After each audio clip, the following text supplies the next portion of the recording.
What's going on, everybody? This is dkdynamite, and today we're going to be talking about what to expect in Season 5, all upcoming maps, weapons, modes, and even more. Definitely stay tuned. But before we jump into that, be sure to hit that subscribe button down below, drop a like, and make sure you have notifications on to stay up to date with everything going on in Cold War Year 2, Warzone, Modern Warfare 2, Vanguard, and any other future Call of Duty as well. Now, funny enough, Raven went ahead and tweeted, "The future has not been written, there is no fate but what we make for ourselves." Obviously a fantastic Terminator quote. We heard you wanted a smaller squad size for Titanium Trials, so would you like to see a 120 player Titanium Trial duos replace BR duos for the coming week? And right now the poll is very evident that people definitely want this. There is a good ratio of like 61 to 39 when I'm recording this, so I personally think this would definitely help out people who are having trouble getting all those wins in Titanium Trials quads. Quads is not easy, it is not for the faint of heart, so I do think duos would shake things up quite a bit, allowing people to finally get some of those wins to unlock those Terminator camos. Now, Season 5 is currently scheduled to begin on August 24th, according to the in-game Battle Pass timer. I'm sure that's not going to change. And the first thing I want to go over in this video is regarding the post-launch cinematic story. Now, I did have high hopes for the post-launch story, considering that the campaign was practically a giant flashback to kind of set up and introduce us to Task Force Vanguard. Now, although the game was marketed as a post-World War II game, only the first and last missions of the campaign are post-World War II, while the rest of the missions in between are set during World War II, setting up our characters. And by the time everybody is set up, by the time we actually get to see them all together and kind of acting like an Avengers squad in Call of Duty, the game ends. So I'm like, okay, the rest of the post-launch story is going to kind of take the time and further build on this task force, and they're going to go to different places around the world, uncover some secrets, but Task Force Vanguard hasn't really played a role at all in the post-launch story, and the post-launch story essentially began with Butcher meeting Mason's crew right after the end of Season 6 of Cold War, and I'm like, alright, that's maybe expanding upon the confirmation that Vanguard is in fact canon to the Black Ops universe, as we got confirmation of at the end of the Vanguard campaign, where they mentioned Project Nova, Project Ether. So I'm like, alright, this is interesting. And then all of a sudden, the post-launch story after that was just Butcher essentially narrating a bunch of things that he experienced, but all those events took place before the Vanguard campaign, so things got even more confusing, and we finally got a reappearance of Arthur Kingsley, but in a strange way in the Season 4 intro, where he has his own crew, and he's going at it with Butcher and his crew over some Nazi gold, and that's supposed to explain kind of the origins of Fortune's Keep. But also notice how we've jumped through different decades throughout the post-launch story as well, right? It started off as post-World War II, and then it's the 50s during the Pacific, and now we're in the late 70s, but then Butcher was talking to Mason's crew in the 80s, so it's like, wait, what is going on with this story? And I think Season 5, considering it's going to be the last season, according to rumors, it's about to have the final cinematic cutscenes to kind of wrap up this narrative, so I'm really confused as to where this is going to end or how it will end. I was reminded the other day that a lot of the narrative team over at Sledgehamer actually left the studio before the post-launch season even started, so that could explain why the campaign kind of sets up a bit of a cliffhanger. That could explain why the first post-launch cutscene sets up this Black Ops Vanguard crossover, but is also why we really haven't followed up on that for the other seasons. Maybe they had something planned, and now that they're gone, all those plans are canceled, so they might just wrap up the post-launch story in the most incoherent way possible. Now, I think Modern Warfare also had kind of an incoherent story at first for the post-launch narrative, but I think the reason for that is because it was originally planned to kind of tell that post-launch story through Spec Ops, but once support for that mode got canceled and then that narrative was moved in through Warzone, then they had to wait for people to kind of catch up on the intel through Warzone before actually continuing the story, and then by like late Season 3, they finally started moving the narrative forward, and it got a decent conclusion in Modern Warfare Season 6, but obviously Cold War's narrative thus far has been very solid throughout, had the most consistent story all the way from the campaign through Season 6 with that cinematic cutscene, so hopefully that kind of sets the bar for how we're going to see post-launch stories told in future Call of Duty releases. But story aside, when it comes to the actual content rumored for Season 5, we know about two 6v6 maps right now, one of them being called Beheaded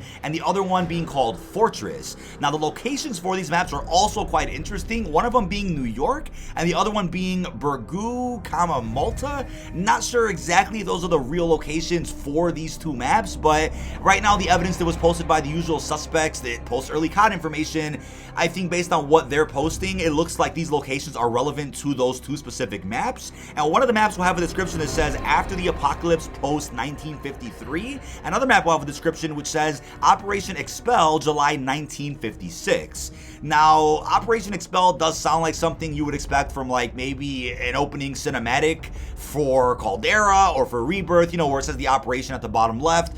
But no, this this might end up being relevant to the multiplayer maps, considering this information was found through Vanguard. Now, obviously, the years are also all over the place when it comes to the post-launch narrative. As I said, we've gone from the late 40s, early 50s, now we're in the late 70s, but we might be going back to the 50s for whatever reason throughout Season 5 of Vanguard. And I'm wondering if the big crossovers with Godzilla, King Kong, and Terminator, I wonder if those crossovers led them to actually changing the year to now it looks like 2003, as we see in Caldera right now. It's very confusing, but if those movie crossovers are canon to the COD timeline, there is some seriously explaining that has to be done, hopefully through their COD website at some point in the future. Now, if you guys are surprised that there aren't any rumored remastered maps for Season 5, then I'm definitely with you. Again, there could be a surprise map added during like the mid-season update, but looking at how past seasons have been handled for Vanguard, whatever is on the roadmap at the start of the season is what you're gonna get for the remainder of the season. There aren't any real surprises that are added throughout mid-season updates, maybe a couple minor ones here and there, but nothing on the scale of like maps or weapons or any crazy mode.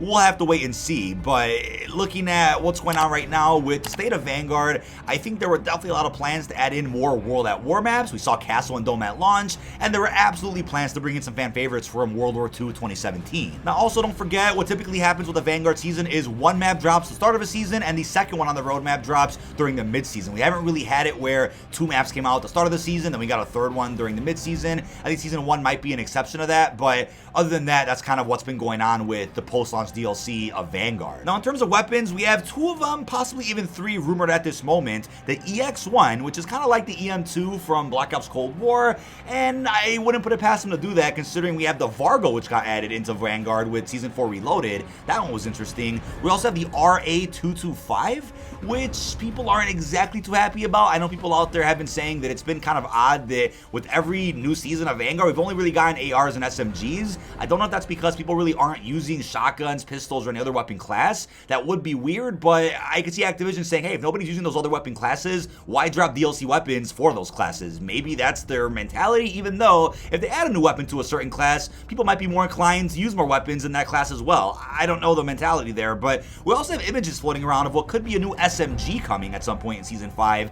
I know I talked about rumors regarding the Tech 9, which have also been floating around, so if the Tech 9 ends up getting added to Vanguard, I wonder how broken it will be. Will it be as broken as the Cold War version? Will it have a dual wield option that the Cold War Tech 9 never got, but was seemingly going to have based on Season 5 artwork? Lots of questions right now with upcoming weapons, but I do think it's very likely we don't end up getting any other DLC weapons aside from an AR and an SMG. Now, in terms of game modes for Season 5, I do think that looking at how past seasons have been handled, we probably won't really get any new modes added to the multiplayer. At most, though, I could maybe see Infected or Prop Hunt. Again, that might take a bit of work the Sledgehamer probably doesn't have time for whatever reason, but those would be the only two modes, if anything, that I could see being added at some point. I know there was even gameplay posted months ago of Gunfight functioning perfectly fine in Vanguard and utilizing the Champion Hill maps, and it looks like that mode was also canceled. I mean, considering Champion Hill hasn't gotten any updates in months, I don't think they have any idea at all to somehow incorporate Gunfight into the game this late. So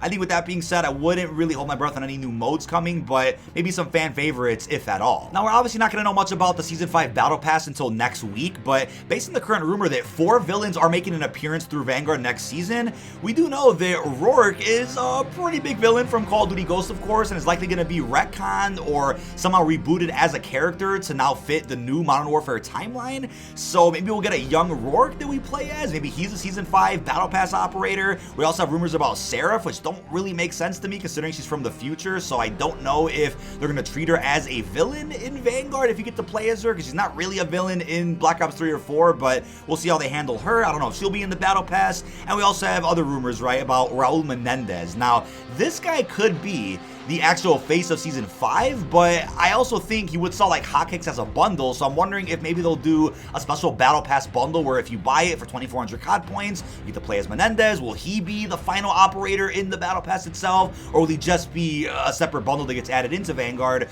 during the post-launch? But I think the reason why I still have hope to follow up on that cutscene between Mason and Butcher is because if Raul Menendez is getting added in, then that's actually perfect considering where we're at in the story right now in 1984. Maybe they can retcon something where Butcher told Mason, Hudson, Woods, and Adler about Menendez. Maybe Menendez is the reason why Butcher's all by himself in that bunker. Task Force Vanguard might have gotten killed, and this kind of is a small retcon to reintroduce Menendez into the current canon, which we know right now Black Ops 2 is supposedly still canon, so seeing a young Menendez added to Vanguard would kind of make sense, and I'm all for it if they can make it all make sense. But then we of course have the rumors about Khaled al-Assad. Now, considering he's going to be a villain in Modern Warfare 2, I don't know how they can make him work as a playable operator in Vanguard. Could just be something that's just not canon and just a simple pre-order bonus for picking up the new Call of Duty, or they can add in a young version of his character somehow and make that make sense. I mean, if we just have a season focused on 4 villains teaming up, that would also be interesting, but would also kind of break the canon of Black Ops 2. It would really retcon Ghost into the universe. I don't know how Seraph would be all the way back in the 80s. I mean,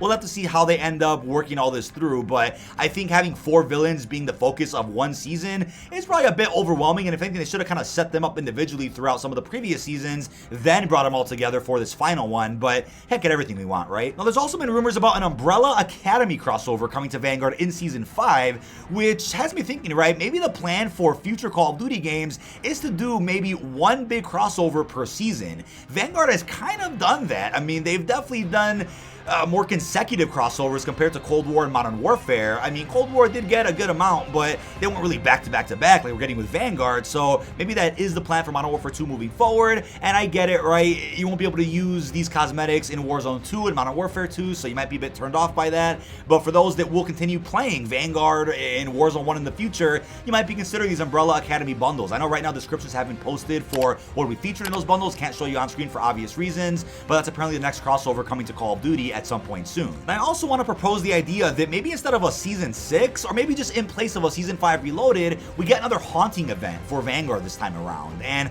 I'm definitely curious who the character would be. I honestly don't know who they could choose. I mean, I had a funny idea that I put on Twitter where what if you just reskin the Leprechaun event from World War II and then make that Chucky? I think that would be hilarious considering Chucky is still pretty popular right now. He has a new TV show. I mean, we have Halloween Ends coming out this fall as well, which I'm really excited for. They could just do another Michael Myers crossover. It's been, what, almost 10 years since the last one in Ghost. I wouldn't mind that one. Apparently Jason's kind of getting a revival at some point soon, so I wouldn't mind a Friday the 13th crossover in COD at some point. Now, in regards to zombies, I talked more about the final round-based map in my previous video that's linked down below. We have a map called the Archon, which is confirmed to be the final round-based map for this game. Now, I do know you guys are probably wondering, well, what about those rumored game modes that also never came out? Is there a chance we see anything else added to Vanguard throughout Season 5 for zombies fans out there? I personally doubt it. I think at most we'll just end up getting those free weapon unlock challenges for the upcoming DLC weapons. That'll just be it. I do think there were some heavy plans to do Jingle Hells, maybe a gun game or a cranked mode. I don't think we're going to see that now, but I think it would have been cool to at least got something back during, what, Season 1-ish, back when Durand Fun was still pretty bare bones.